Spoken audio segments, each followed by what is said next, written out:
Hey guys, welcome back to my channel. So today I'm going to show you how I make my delicious tofu scramble. And this isn't just any tofu scramble. This tofu scramble is super easy to make, but even though it's really easy to make, it's probably the easiest tofu scramble you've ever made or ever seen made. Even though it's super easy, the ingredients are the key here. So the really good ingredients are what's making it super delicious and tasting like something you could have in a restaurant, honestly. So let's get into the video and I hope you guys enjoy it.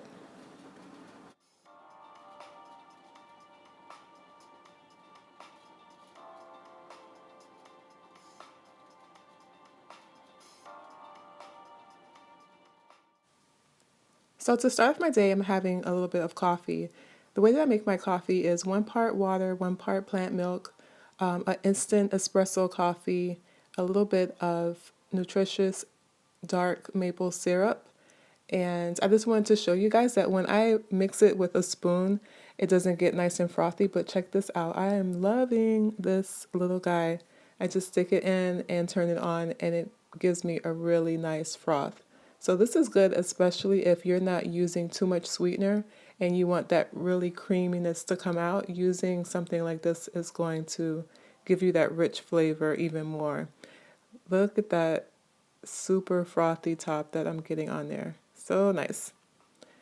So let me just pull out the seasonings that I'm going to be using for this tofu scramble.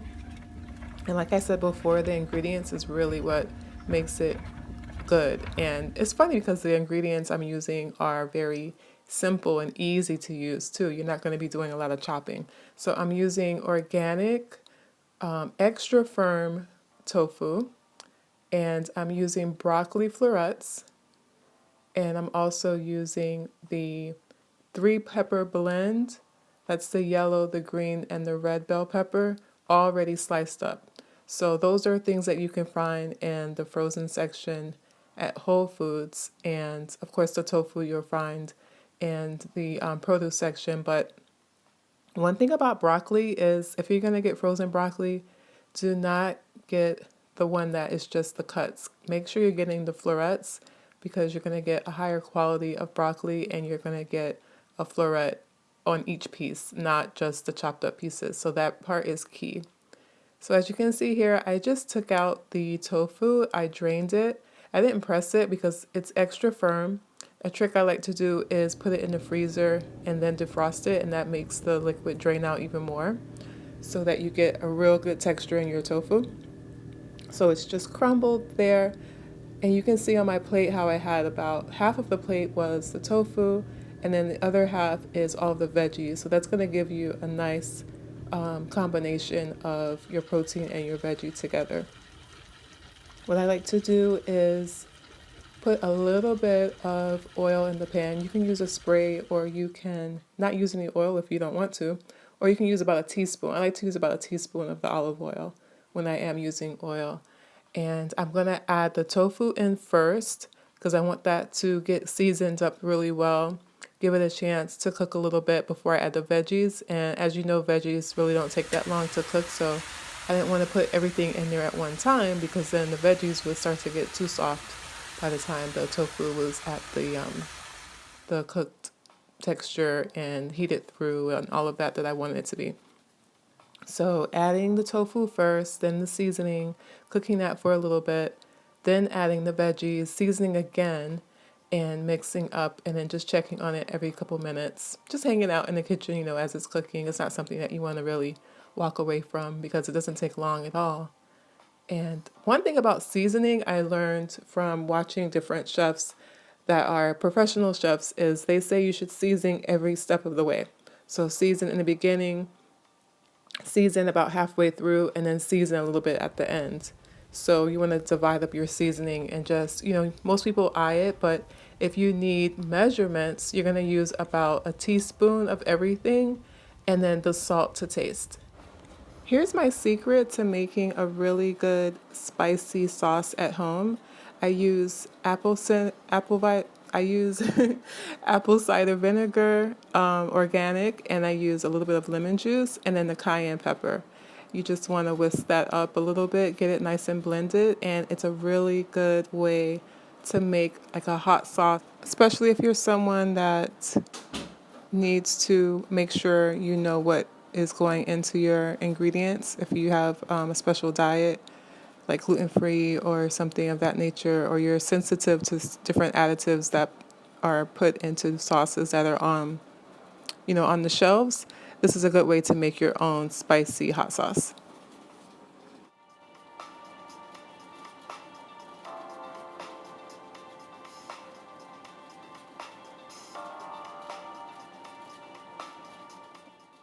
So start to finish, this is probably only going to take you about 20-25 minutes, especially because you're cutting so much time out of cutting vegetables. So you're using those really delicious frozen veggies that are already cut up for you, from the broccoli florets to the red pepper, the green bell pepper, red, yellow pepper, all of that good stuff. Things are already cut up for you, but it's good quality. So that is key. Everything is ready. Doesn't take long at all. Planing it up here. And this spicy sauce is delicious. Just adding a little bit, give it a little bit of pop. The lemon juice is really something that you can add too. If you're not into spicy, just adding a little dash of lemon juice, you'd be amazed how it would make all of the flavors just come through. So that's something you can keep in mind. I'm adding a little bit of nutritional yeast as well because it's going to give it a nice cheesy flavor without actually adding cheese. And just going to sprinkle some of that on. That nutritional yeast is also fortified with B12. So that's a vitamin that I'm adding to my diet in a good way through food. And I picked up some of these from Whole Foods. They're really delicious. It's a good way to get that bubbly, carbonated type of drink in without having soda. It's only 20 calories and it has some active probiotics in it, and it tastes pretty good. I like it. It's not too sweet, just sweet enough. This would be something cool to add to orange juice if you wanted to have like a mock mimosa with brunch. That would be delicious too. Or an orange beet juice added to that. That would be really good too. Natalie's juices, they make a really good orange juice. It's an orange beet juice, so it's kind of red, and it's a good way to get your beets in without just having straight beet juice. But it came out good. Look how delicious this is. I love the texture that the broccoli adds to it, especially that the fact that they're florets.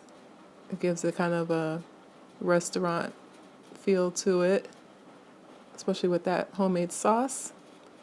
And that is my special tofu scramble, guys. Super easy, super delicious.